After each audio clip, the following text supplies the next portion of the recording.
Hello, everyone. Welcome to Tips with Tony Topic Tuesdays.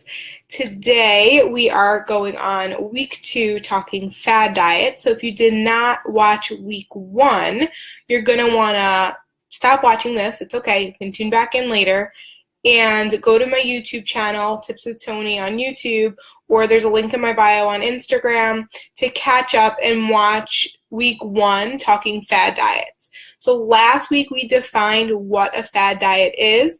It's something that we do temporarily. Doesn't mean it's good or bad. Doesn't mean that it works or it doesn't work. I mean, it might work at the end of the day.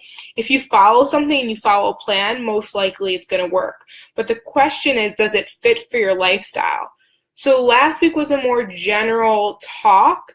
This week we're going to get into the nit and grit of the actual, some diets out there that you might be considering trying, that you might be learning about, and we'll go into greater detail about them.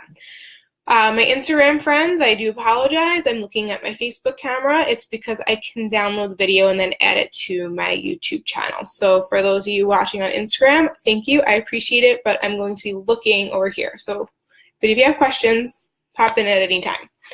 So I just want to introduce myself. For those who are new to my page, I'm Tony Marinucci. I'm a registered dietitian.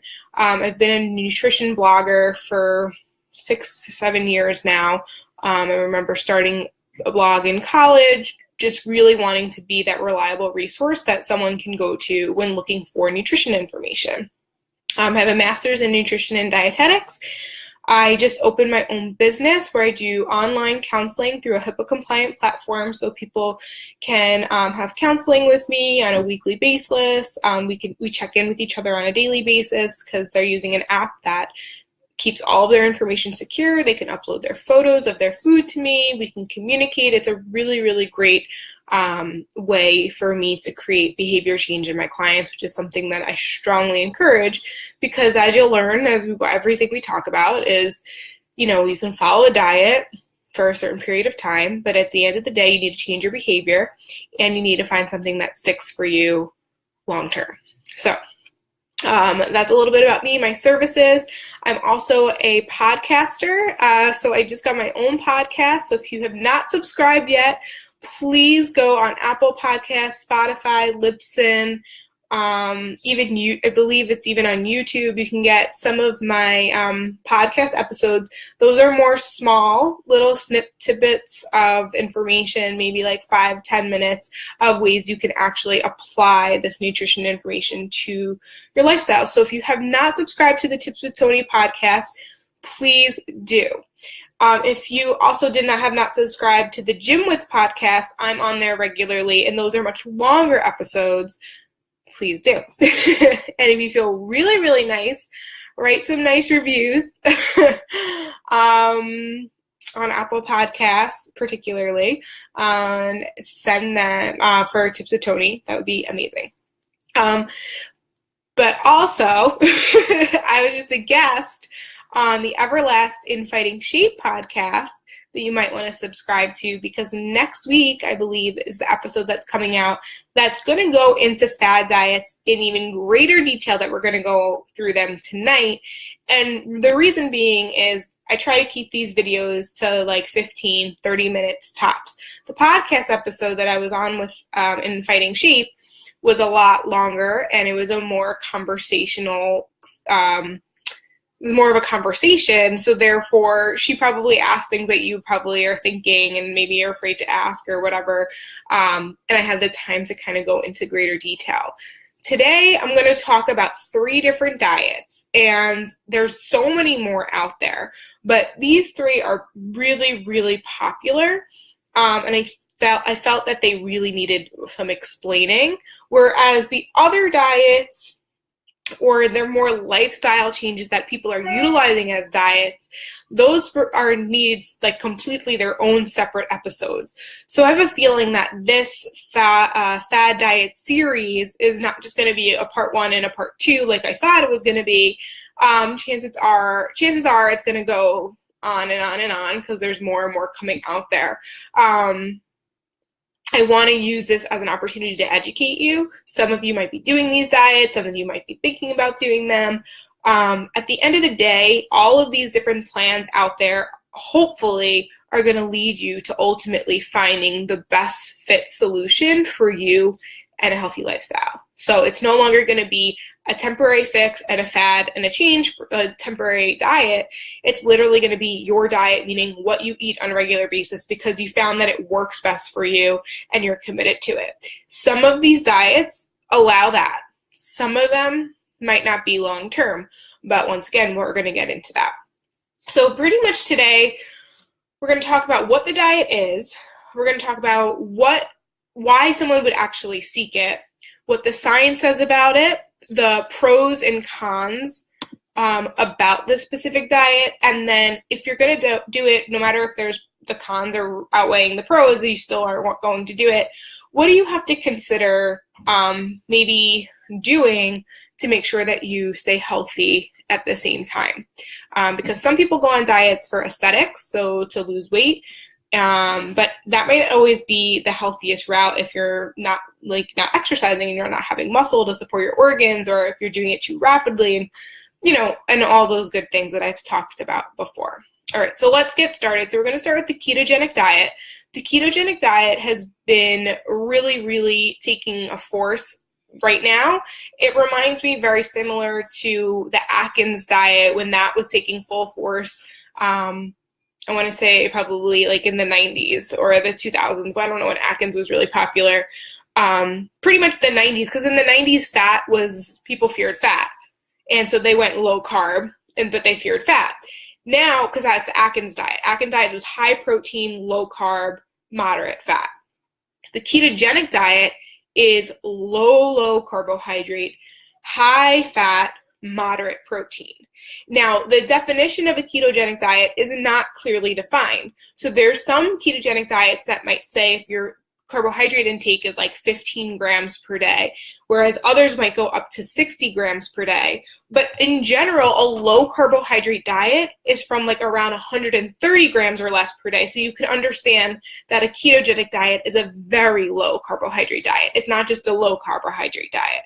Okay, now by doing that, the anticipation is that someone would seek it because they want to lose weight. Maybe they want to take control of their blood sugars. They're type 2 diabetic. Certain cancers have been shown, and we'll get into what the science says, but maybe they were diagnosed with a certain cancer, so they decide to go on a ketogenic diet. People have gone believing that it treats Alzheimer's. And other people do it, their child or they themselves might have epilepsy, which is an issue with the brain. So what does the science say? With the ketogenic diet, we've known for years that it's been scientifically proven to help children, particularly with epilepsy. And now new studies are showing people with brain tumors, with cancer that's affecting the brain, might benefit from a modified ketogenic diet. So it doesn't have to necessarily be completely low carb, but somewhat on the lower carb end. And also even people with like dementia and Alzheimer's, if those fats, it's a high fat diet. So if those fats are a lot of your omegas, your heart healthy fats, then there may be improvements in cognitive brain function. Which makes sense, right? If carbohydrates are what our fuel source is, but your brain is not functioning properly, we don't want to activate it more, right? We want to kind of starve it. Basically, what ketogenic diet is it's putting your body either in a state of starvation or very, very low carb. So your body is now utilizing, it basically has no more glycogen from the muscle where it usually gets stored, and it's creating ketones, and your body's using that energy, those ketones, for energy. So there are studies to support it, and you have to remember, in a specific population of people, and it's in a controlled environment where they're being monitored in a clinical setting. The problem, so we know some science supports it when it comes to brain disorders. Now, we don't know what long-term effects it has for weight loss. We know the short-term, it is effective for weight loss. It might even be effective for some people with diabetes. The problem is if you're diabetic and you're taking insulin and you're going on an extremely low carbohydrate diet, you have the potential dangers of going into hypoglycemia or diabetic ketoacidosis, which can lead to a coma or death. That you do not want to do, okay? But if you're a healthy individual and you're just doing it for weight loss, initially, of course, you're going to lose weight, because any diet that you follow that's restrictive or like is, you know, really high in one thing, low in something else, eventually, of course, you're going to lose weight. But the long-term effects, we're not really sure. Now, what you want to consider is, if you are going to go on a ketogenic diet, is number one, choosing healthier fats. And remembering, though, that you're literally negating so it's good that it's low in sugar, right? We know added sugar in the diet, not great for us. But you're eliminating fruits. You're eliminating most grains that are, you know, have dietary fiber, antioxidants. So chances are you could potentially develop high cholesterol. You could also have constipation, just normal, right? If you have no dietary fiber, it helps move your bowels. That's going to happen. So if you are going to do the ketogenic diet, you want to take a fiber supplement, you want to take a multivitamin supplement, you want to go for blood work to make sure you're not getting any deficiencies. And I mean, you really need to think about, can I stick to this? Because ultimately, very low carb diets, I don't know about you guys, but I need some carbs in my life. Like, I don't know if I could really do that. Also, just living in society and being sociable and all that stuff. I think a lot of people do like it, and they're not doing it for the right reasons, is because it allows for, when you look at your plate, it allows for like bacon and cheeseburgers and, you know, all these foods that we would think aren't really great for us. But because you're negating an entire food group pretty much, like fruits and grains, you're almost able to have it. So it's more likely there's an effect because of the calorie deficit, more so than the composition of high fat, low fat, all that stuff. So ketogenic diet, if you want to do it, talk to a registered dietitian. I'll help you. Like, let's make sure it's actually right for you before getting started with it. Some people might say they are doing it as a jump start, but then you need a backup plan, because anything you do short term will only provide temporary results. We need a long-term plan after you're done with starting this new diet. Oh, do not take ketone supplements. Do not take ketone supplements. They cause nausea, diarrhea, vomiting. Not necessary. And then the other part that I just want to say before moving on with the ketogenic diet is, there's no such thing as like coming close to ketosis. Like, you're either in ketosis or you're not. So you might be following this diet thinking that you're in ketosis, but you're not in ketosis. And to be honest, you're literally putting your body out of balance, where it's not a natural process. It's doing it to save your life. So I just question why someone would go that route. But once again, as a nutrition professional, I have to just present the science. And if there's a medical condition requiring this, and you're being closely monitored, and your food choices are somewhat on the healthier end, you're not choosing a lot of the high saturated fat, you're choosing the more mono, poly, unsaturated fats, so things like olive oil, avocado, chia seeds, those sort of things, totally different story. But at the same time, it needs to be assessed by a registered dietitian. Okay? So that's the ketogenic diet. Thank you for the thumbs up. And I apologize, I can't get this straight. I'm supposed to be looking at the Facebook screen because that's where I can download it. So those on Instagram who are listening and watching, thank you very much. All right, so paleo diet. Paleo diet is pretty much mimicking what our ancestors ate. It's the belief that before agriculture, before that whole era where we were able to, make things like corn and wheat and sugar, we had to hunt and gather our food. So that is the belief that we should not be eating things like corn, wheat, even beans. So it's pretty much, once again, including certain food groups and not others. The paleo diet, it's one great thing about it, includes plenty of fruits and vegetables. So that's always great, because I think most of Americans aren't eating enough fruits and vegetables. It does encourage wild game, meaning animal protein that's free range or kind of living in its natural habitat, which the omega-3s in that might be a little bit higher than in, you know, the animals that were either like farm raised or caged or, you know, stuff like that, which total other episode, which I will get into in the future.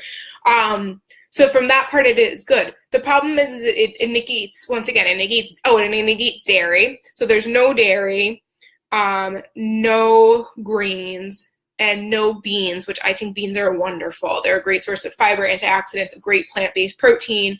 And unless you have like a reason why you need to restrict your grains, like maybe like gluten might be something that might cause inflammation for people with celiac disease or autoimmune disease, which we're going to get into in the next diet.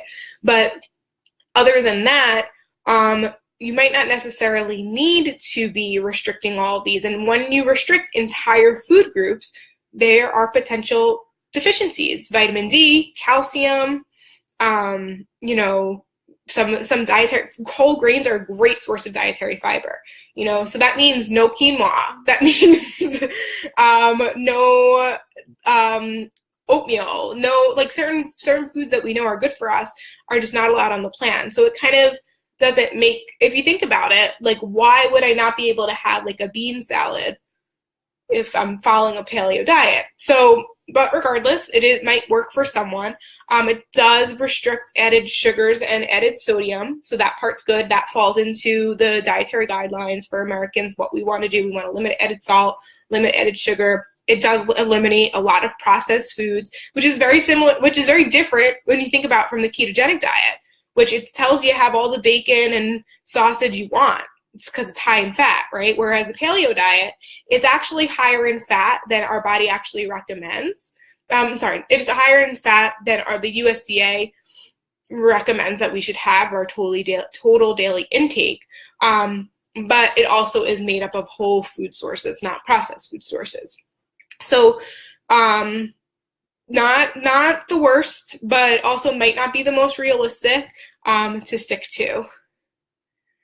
I'm going on to Whole30 next. So someone on Instagram just said she did the Whole30 last year. It made her found her love for almond milk. So if you're just tuning in now, we talked about, so fad diets are basically temporary, right? But through those diets, you can learn new things. You can find that, we'll get into the Whole30. So, but in a minute, so with paleo diet, like you might find that you weren't really eating vegetables before. You weren't really eating, you know, maybe nuts and seeds before, and now you are. And that's a plus, and that's an added bonus from sometimes doing these diets and trying them out, is finding that you do like new foods. So Tiffany on Instagram just said that she found out that, the Whole30 diet is another diet that removes dairy from the diet. And she started using almond milk, and now she's a lover of almond milk, and it worked for her. So that's something that you might explore through these diets. So once again, it doesn't make them good or bad. It's what they are, and you have to ask yourself, is it for you? The Whole30 diet, we'll go to that now, is pretty much the paleo diet. Same thing, no dairy, no starch, no grains, no corn, anything that was made in agriculture. No beans, that sort of thing. Now, the belief with the Whole30 is people go on that diet for 30 days. I know people who do cycles of it, and they do it again and again. That really is not the purpose of it. The purpose of the Whole30 diet is for 30 days to eliminate foods that might be causing inflammation in your gut, and you might need to improve your digestion. And that the purpose is to eliminate those food groups that have been linked to especially with people with autoimmune diseases, to cause inflammatory effects. So that is some certain grains, particularly gluten, and dairy, that's why they're eliminating. So if you are someone with poor digestion, you have a lot of bloating, stomach cramps, maybe you feel kind of inflamed all the time, just like puffy in the face, the Whole30 diet might be something you want to give a try. And it is a little bit challenging. It does, once again, restrict or eliminate a lot of different food groups, but it is only done for 30 days. And so for those 30 days, you're doing it. And then after the 30 days are up, you slowly begin to incorporate those foods back. And if you have a reaction to them, you might choose to keep it out of your diet or limit your amount on it. So it's very similar to what registered dietitians do. It's called the elimination diet. We have someone with multiple food allergies and tolerances. We're not really sure what's going on. There's no clear diagnosis yet.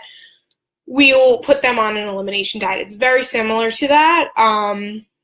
It might even be a little bit more extreme than that, but it's to find out the main cause. So with the Whole30 diet, very similar. It's the same thing as paleo. It's just supposed to be done for 30 days, but people go on for it for rounds and rounds and rounds. Tiffany, I lived on baked sweet potatoes and chicken and got so sick of it. My brother did it to help him kick certain foods out of his diet, kicked his sugar habit from grains. Didn't work for me. Right. So exactly. So we all go on it for different reasons. It gets monotonous. You said you got tired of the food, but you might learn something from it. And once again, at the end of the day, guys, we need to commit to a healthy lifestyle. Eat more fruits and vegetables, whole grains, lean proteins, incorporate all food groups, low-fat dairy, but have more foods than others, more non-starchy vegetables, less added sugar, less added sodium, less saturated fat. These are the sort of things that we need to kind of just on an everyday basis, just be focusing on. If you had for lunch, pepperoni pizza and a Coca-Cola, make your dinner a clean one. If you had, maybe you do good for a couple of days, you have a couple of, maybe like you overdo it on some chocolate chip cookies, no big deal.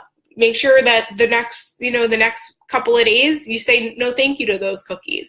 It's just one of those things that we need to start to learn to find the balance between our food, even our exercise regimen, stuff like that. Now, one thing I will tell you is none of these programs, and that is actually something I did skip over, none of these diets incorporate or encourage exercise. And something like you have to remember the paleo diet, I should have said this earlier, the paleo diet is a lot higher in fat than I said that, right? It's higher in fat than our bodies actually need according to the USDA guidelines.